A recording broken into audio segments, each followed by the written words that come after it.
Nice colour. I feel like we should dress up in the same outfit. Me and my Bernst. I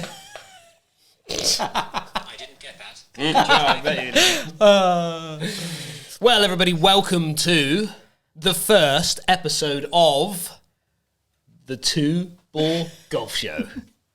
What are you giggling at? Nothing. It's funny, isn't it? What's funny about You just changed your voice then. It was different. Was it? Yeah, it was more like clear and yeah. It's like that's your podcast voice. Is it? I've got a new voice. I've never done a podcast before, so we've got a new voice right now. Well, everybody, welcome to the show.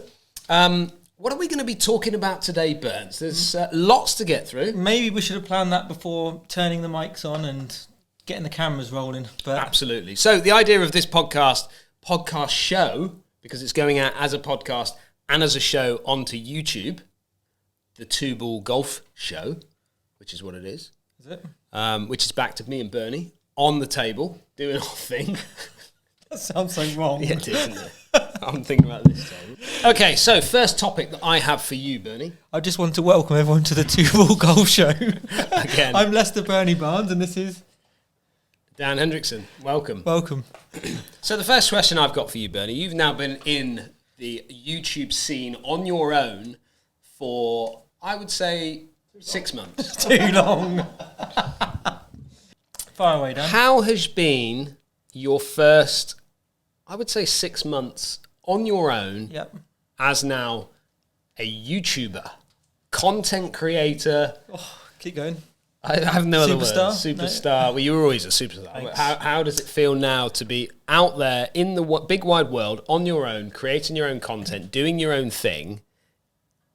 Are you enjoying it? How honest am I allowed to be? Be as honest as you like on this show. This is what this show is all about. It's all about your honesty. So do I sacrifice my friendship for some good content? Definitely. Jordan would say do it. So I'm going to do it. Well, now I went from having one boss who was all right to start with, but as time sort of progressed, he started to grate on me a little bit. And now I've got a brilliant boss, to be fair. Which is you. Obviously. No, it's been a bit eye-opening. Yeah. I've enjoyed the journey. I'm very much a newbie to the scene. I would never say that I was, I'm not a great editor. I'm learning as I go. But I'm putting the effort, time in, and hoping that, well, not hoping, I know that every video that I'm producing is fractionally better than the previous. So if you look at your original stuff, I think that's important. Someone who's creating content is that you improve and you get better as the journey progresses. There's been a few things that I found not shocking, because I expected it, but you're very much on your own. Other YouTubers, it's not all of them, quite a few of them I find are not particularly helpful. They're also not very supportive. For me, I'm one of them that if we can all grow together, then we make YouTube a better place. There's more people watching and we all earn more money. But there seems to be, it's quite a secretive and quite a closed shop. And a lot of established YouTubers don't like new YouTubers coming onto the scene. Whereas I think we should all encourage each other, help each other, film content together and grow together. That's an interesting one, that one, because I think of it from as a golfing point of view.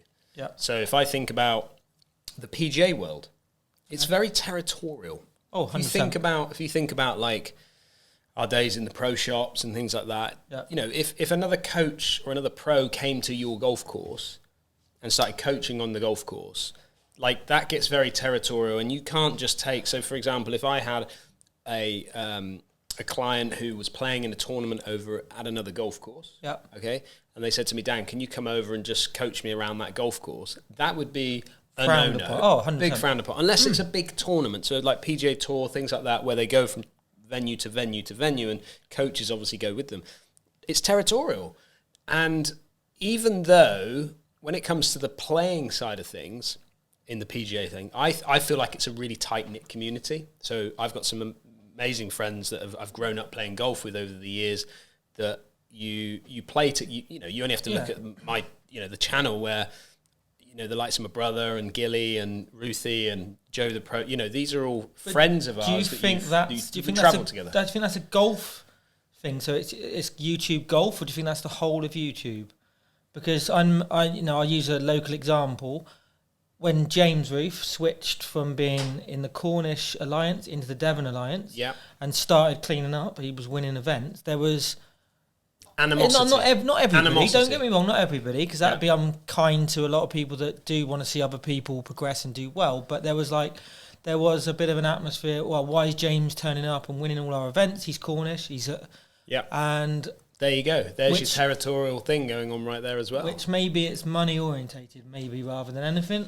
Outshining other people, things like that. So it does happen, and I don't think that the YouTube space, to be honest, is really any different. No, I don't either. I would definitely say that. The other thing I've found as well is that although 99.9% of the people that subscribe, view your channel and watchers are absolutely brilliant, the comments,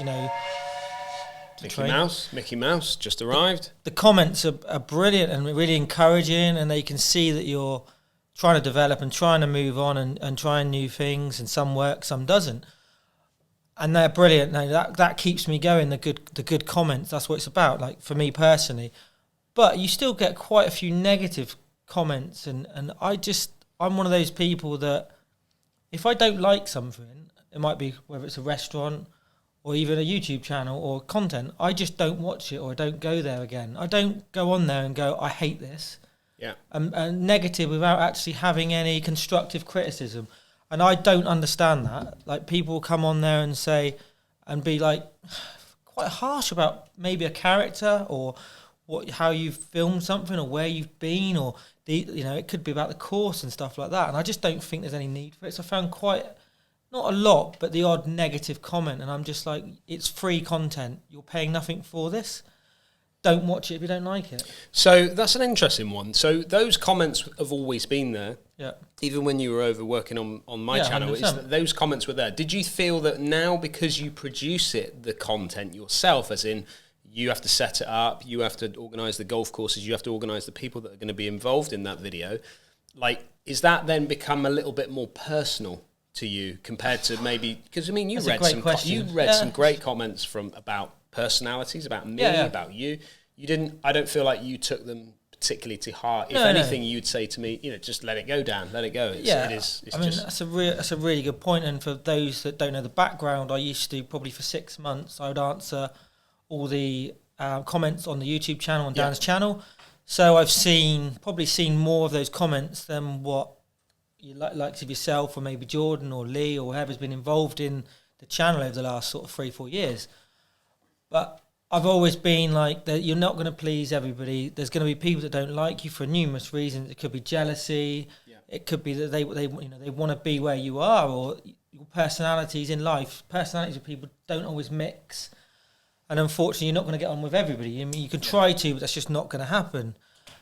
But I guess now, when it's more personal to me, I don't take it to heart. I just be like, okay, that's fine, and I find it hard not to react. I guess they're looking for reaction sometimes, and you have to be thick-skinned. If you're not, and I'd give any advice to anybody who's thinking of doing some content, whether that's on a sort of professional level, or they're just doing it for their own enjoyment and fun, don't take those comments personally. Yeah. And you need to, it's water for ducks back. You've got to be like, okay, put them to the side, because there's enough good comments and enough nice people out there to encourage you to continue making content of a standard that you feel is good enough to broadcast on YouTube. Yeah, agree.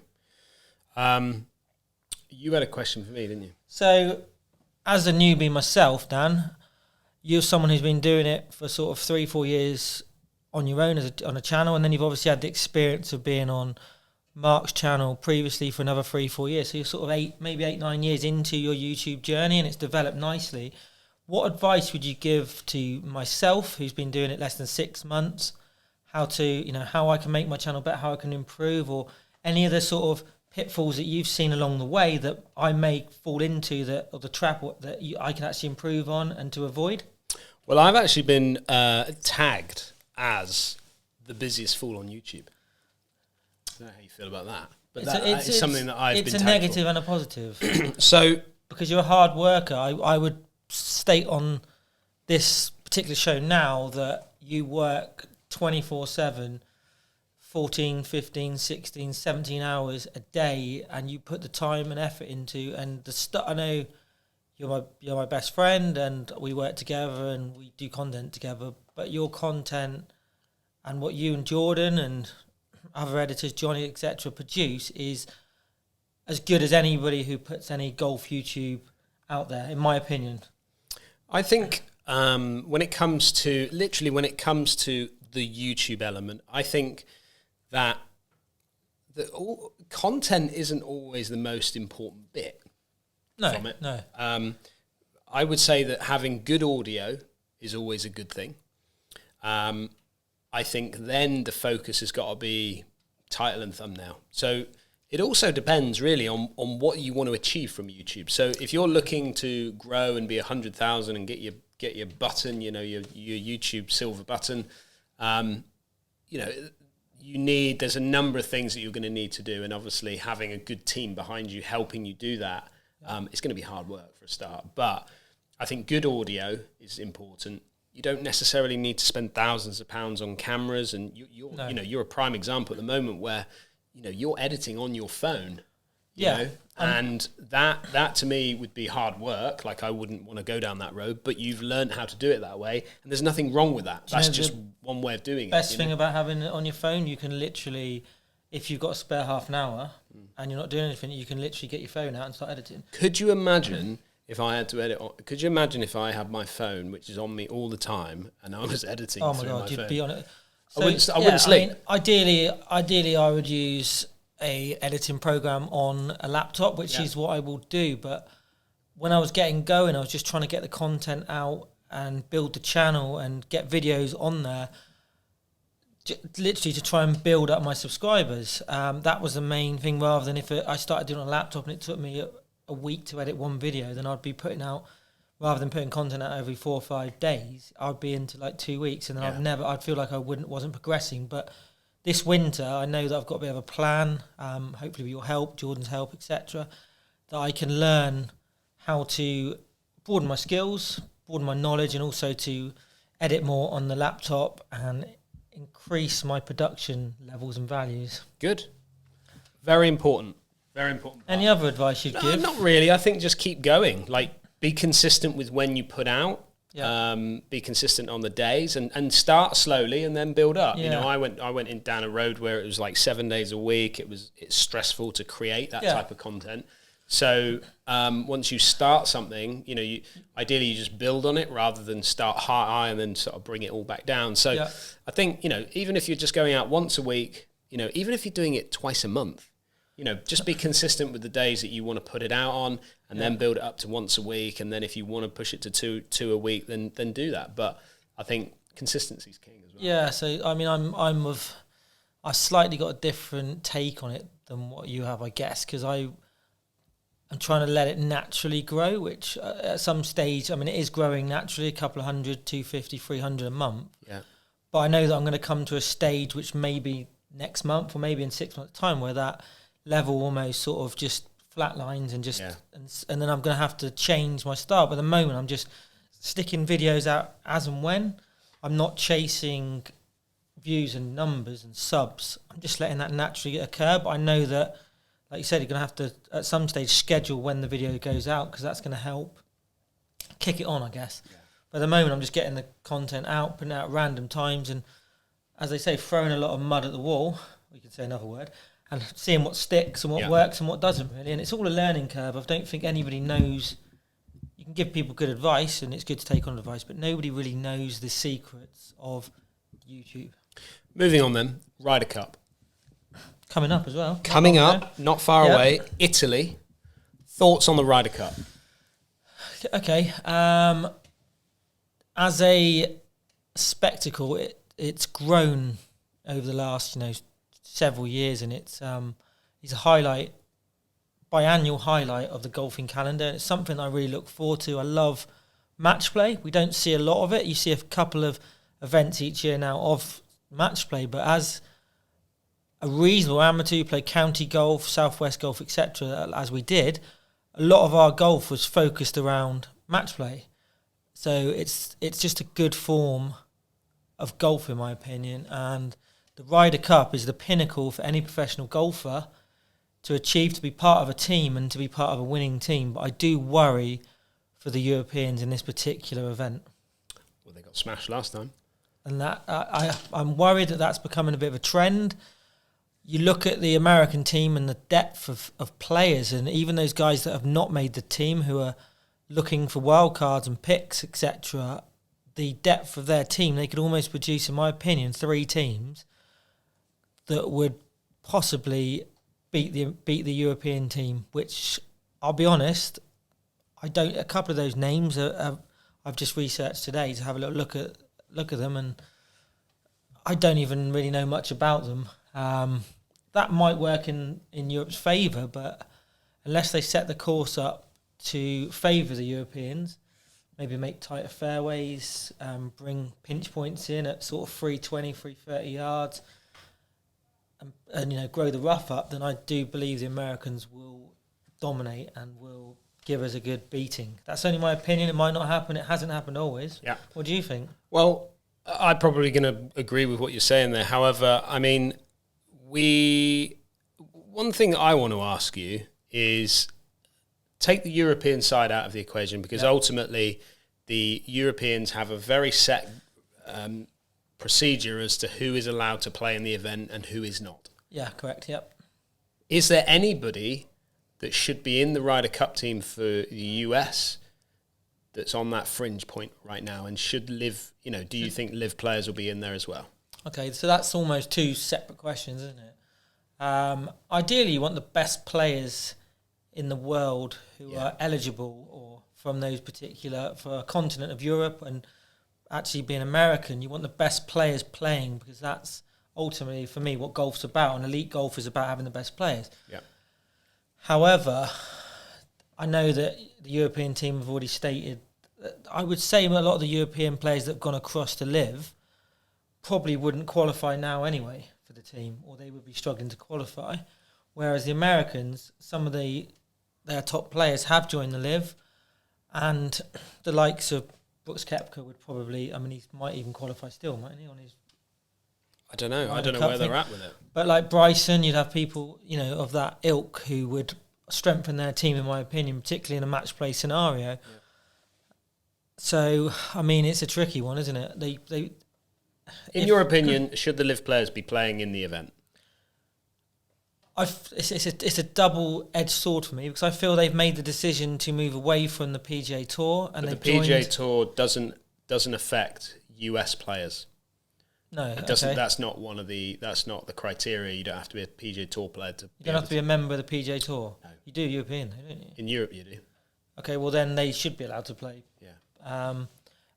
Definitely, if they can qualify and they're eligible to play, and they were under the understanding that once they left the tour, they would still be okay for Ryder Cup. Although it was hard for them to qualify with the point system, with the live tour not being recognised by the world rankings and gaining points. They can only do it through majors and certain events that they're able to play in. Then yes, they should be allowed to play, and maybe Europe needs to rethink a little bit, think outside the box, because it's going to become a point. Things have changed, in my opinion. It's going to become a point where we've already gone from Great Britain and Ireland versus America now to continental Europe, or Europe versus America. Is it going to be Europe? Is it going to be America versus the rest of the world? What do you think of that scenario? Yeah, well, I don't. More competitive. I don't disagree with that. I think it's another event, because I think the Ryder Cup is still. You got to remember there was, the US dominated the Ryder Cup for so long. Yeah.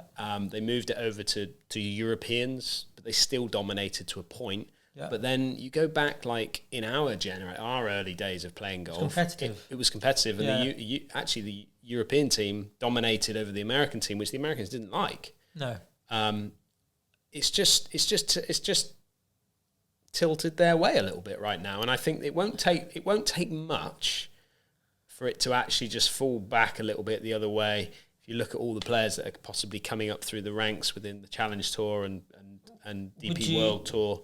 So would you blame the DP World Tour for that particular slump? The way they've acted in my opinion, as the second or third division of professional golf. I mean, no, because you finish top 5 on their order of merit, and you get a US Tour card. Yeah, PGA Tour card. I mean, why would you be giving your best players? It's a kickstart to get onto the PGA Tour, isn't it? Why would you want to get rid of your best players to the PGA Tour? No, but then it doesn't. That still doesn't affect the European Ryder Cup team, because ultimately those guys that are playing in US are still going to pick up the points to play on the European Ryder Cup team. So you're still going to get your Shane Lowrys, your Fleetwoods, your Rory McIlroys, your Fitzpatrick. Those guys that play full time on the PGA Tour, they're going to be in your Ryder Cup team, whatever happens. It's what's happening is that possibly and I don't believe it's the standard of golf, because you could say that the standard of golf is possibly, because those players are not there anymore, the standard of golf drops a little bit on the European Tour. Therefore, the quality of players coming out of the European Tour competing for the... That's what I would say is probably the biggest issue. That's the point I was trying to make. Those players not competing as much on the DP World Tour. Yeah. You're like here's a good example, okay? The more competitive people if you had a match now, tournament goes out, your top 10 from the PGA Tour, your top 10 from the Live Tour, and your top 10 from the European Tour, what's the order of finish? So, in my opinion, PGA Tour wins. Okay. Because they've got more depth. Okay. Live Tour have maybe got 5 or 6 or 7 players that would probably be in the top 50 in the world, but then the other people are has-beens or journeyman pros, in my opinion. That's probably maybe been a little bit unfair, but that's how I see it. Yeah. And the DP World Tour is the people that aren't good enough to play PGA Tour or Live Tour. Well, and this is what I'm saying. So you're finishing PGA Tour. Yeah. So PGA Tour is basically your US team. Yep. You got your Live, you're finishing second. Yep. And then your DP World Tour are finishing third. That'd be an interesting event, though, wouldn't it? But what's happening is the US team is allowed to pick players out of the Live events, out of the Live Tour, but the European Tour isn't allowed to get those players. So, but they've made that decision. I know they've made that decision, their own fault, isn't it? And it's not the players' own fault. No. It's who suffers. The people that suffer are going to be the European team. Well, the European team, the spectators of Europe. Yeah. If they're going to get smashed every time they go out and play against the US team, we're going to see some change. That's my feel. In my opinion, if it becomes uncompetitive and we know the result, that's half the drama of a Ryder. That's more than half the drama. The Ryder Cup literally completely lost. Yeah. There, if you know the result, I mean, you wouldn't even want. Would you want to keep watching it if, say, America dominated for 10 straight Ryder Cups, 20 years? Yeah. Gets to the 20th year, you'd be like, well, I know the result. I'm not that bothered about watching it. Yeah. Because that's sport for me, and that's why I'm going to go back to football, because I know more about football than golf, possibly.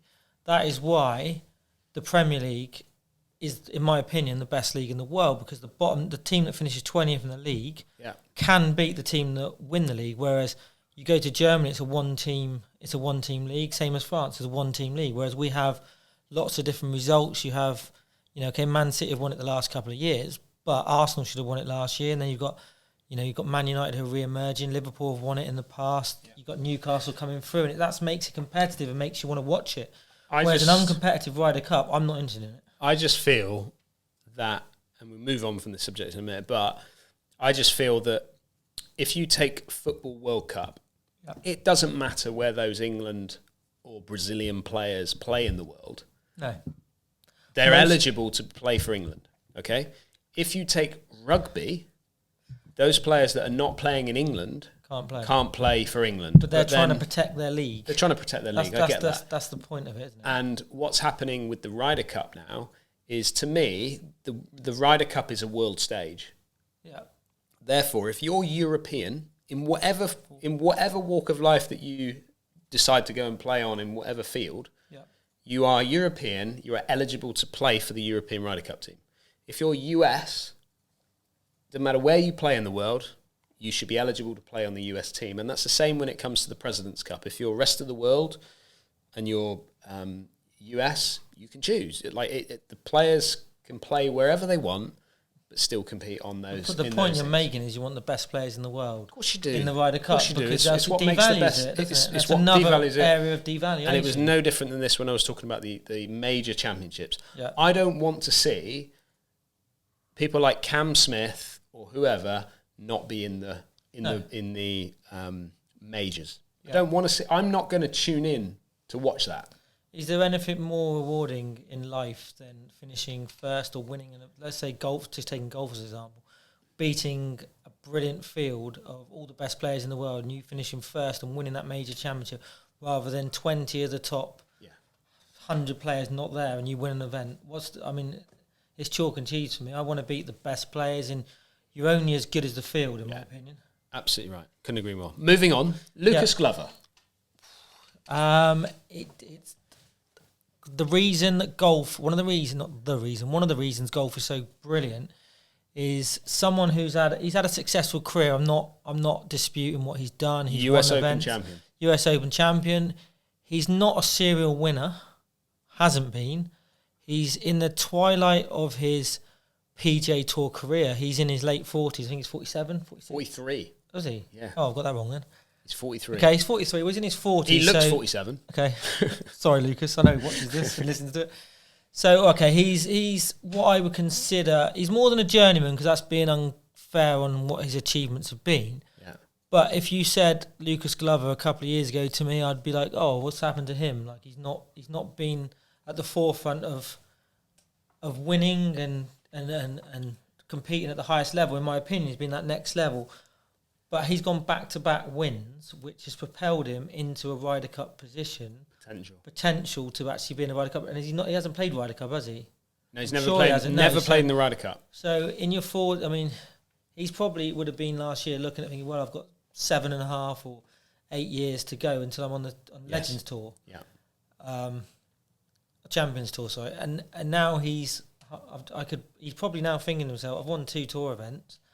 Why can I not win another major? Why can I not play Ryder Cup? Why can I not win another event or 3 or 4 more events and move himself up into the elite again? So do you know why he dropped off? Why he dropped off so badly? No, I'll be honest, I don't have a clue. Okay. He had, and possibly still has, with a certain setup, the yips with putting. Okay. So he would miss, I think it was like from 3 or 4 feet, he missed 26 times in a season.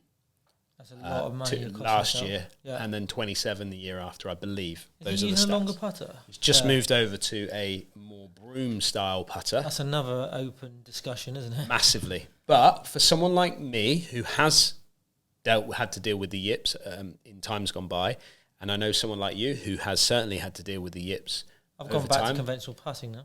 But I always feel that the yips are never too far away from popping their head up every now and then. For me personally, I only need to go back to a traditional way of putting, of which they'll come back quite easily. It's an interesting one. I know you have struggled in the past, but I would regard you as a good putter. Yeah, and in the way I putt now, and as in the way I hold the putter and the way it makes me feel. There's not any people that I would want putting for me than you, in my opinion. No, and I'm confident with my putter. Yeah. What my thing with obviously Lucas Glover is that, you know, the yips and him, and probably something that he's probably going through himself, is that the yips are never far away. No, so that might be subconsciously in the back of his mind, and he could again, if he has a bad case of it and it lasts several months, and he could then, I don't say disappear, because he's still going to be around playing tour golf, but... Well, he's been hanging around for this long with That's what I mean. So, he could then drop down and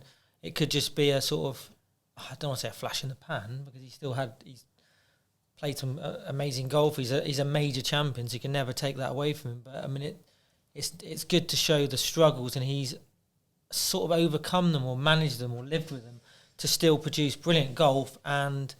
I think his ball striking. Back. I think his ball striking's always been there. Yeah. I think that I know you. I've seen you find a new putter or a new style of putting. Yeah. You've gone out for 2 or 3 weeks, putted lovely, and then before you know it, it only takes you to get up at that wrong side of the bed, and then you've not feeling quite right, and then it goes. You can lose the plot again with it. And I just look at someone like Lucas Glover, and I'm thinking, right, he's gone back to back, which is like wow for starters. And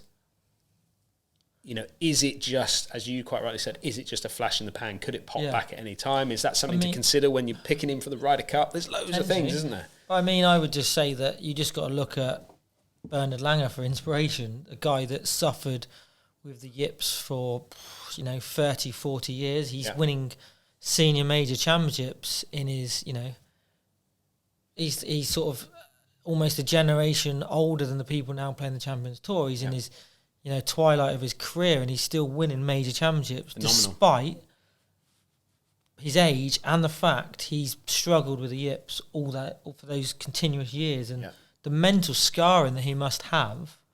Even, I mean, I know I'm not ever comparing myself to someone as brilliant as him, but even now, if I'm stood over a 3 foot on the last, like I have been recently, to shoot under par for the first time in like 2 years, you're just still worried about it and think, well, this could, please put a good stroke on it.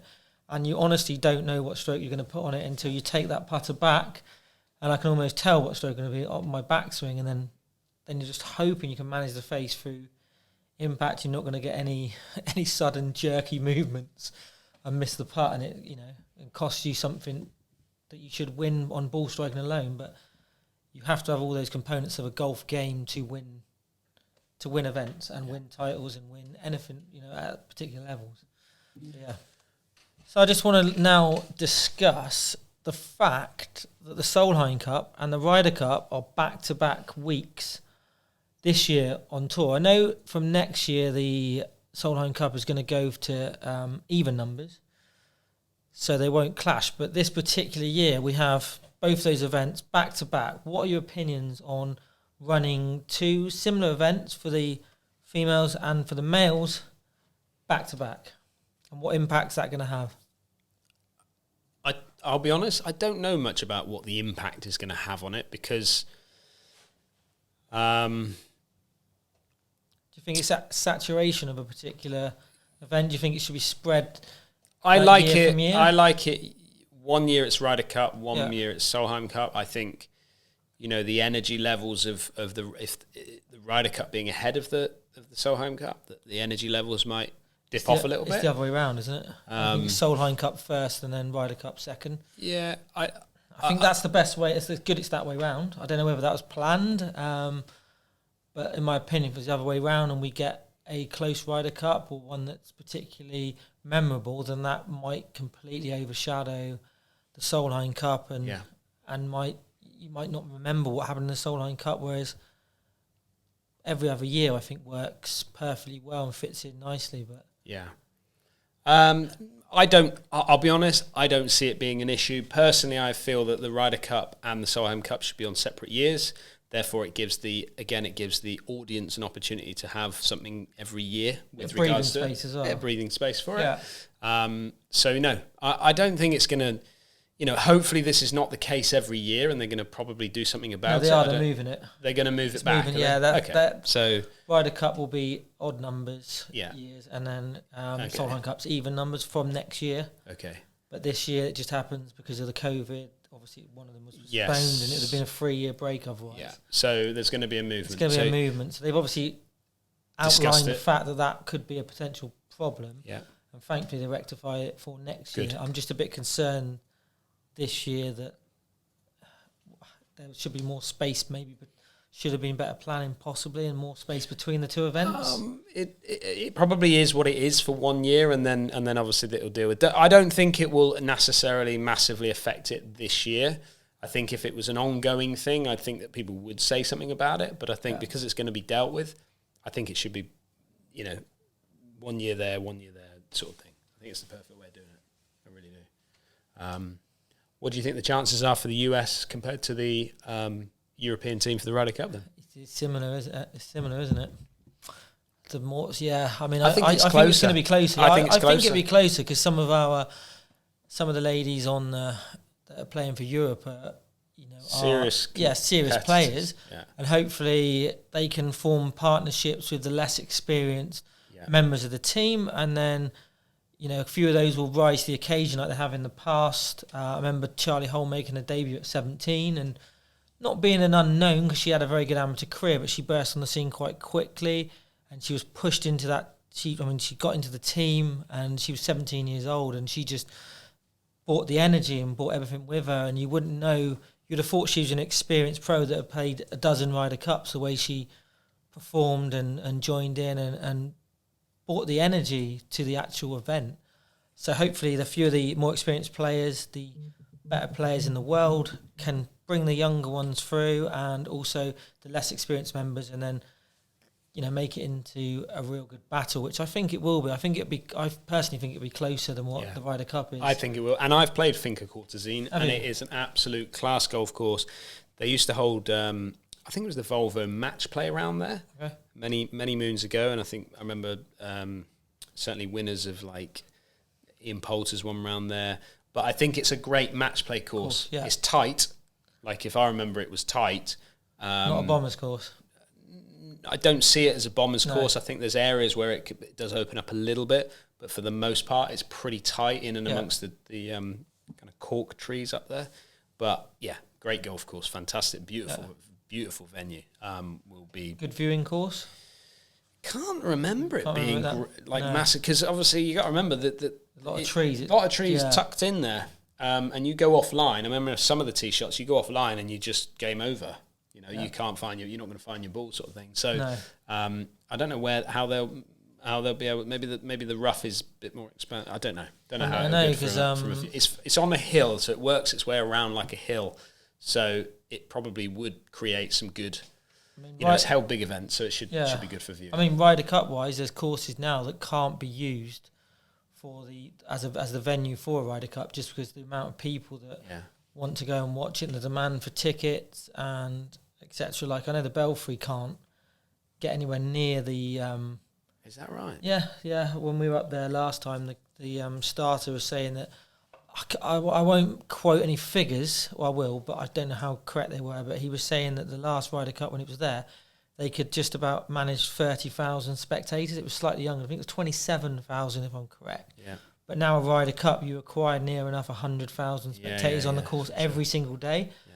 So if you suddenly went back to the Belfry, you can only have 27. You're almost you're a quarter less than what you would require for a Ryder Cup venue. So the starter was saying that we'll never be back at the Belfry, which is a shame, but that's the way golf is progressing. The same with the Open Championship. There's certain courses now that can't host an Open. Do you think, certainly with Europe, Ryder Cup, do you think that we've got enough golf courses now in Europe, around Europe, that the Ryder Cup doesn't need to be at the same venue twice?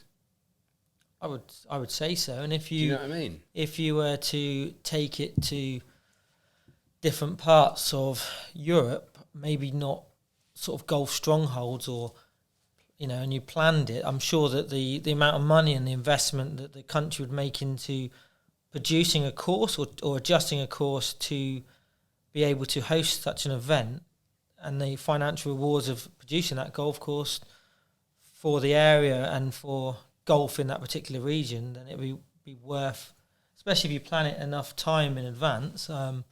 You gave like Denmark 10 years or whatever to produce a course which could take 100,000. I mean, I don't know if they can, and there probably is people that know that we've already got a national course here which could do that. Yeah. But I reckon you could almost. There must be 100 golf courses or 100 venues that you could turn into potential Ryder Cup venues around Europe, that you'd never have to repeat a venue. Yeah. Because at the end of the day, if you think about it, we've done Wales. Yeah. We've done Ireland, we've done Scotland. I mean, England was on the list for so long with regards to the Belfry anyway. Yeah. So kind of you got to think that done France. France is then done. Yeah. Italy's Spain, now. I mean, Valderrama. Valderrama's been done. Italy actually, but even if we came back and we went back to Spain and we went back to Ireland or whatever, there must be other resorts other than the K Club to be able to take the Ryder Cup. Or if you go up to Scotland, it's not Glen Eagles.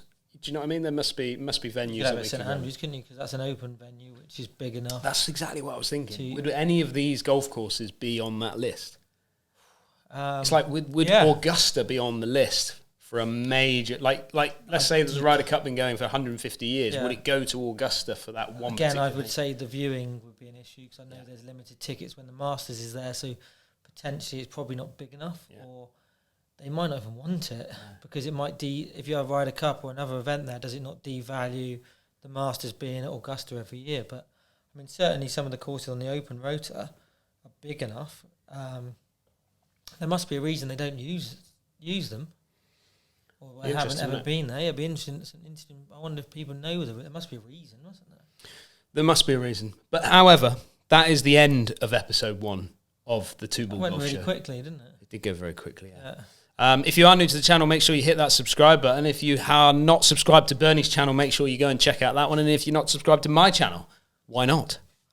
Thanks for watching, everybody. We're not upset, we're just disappointed. Yeah, very much so. We'll see you again on the next episode.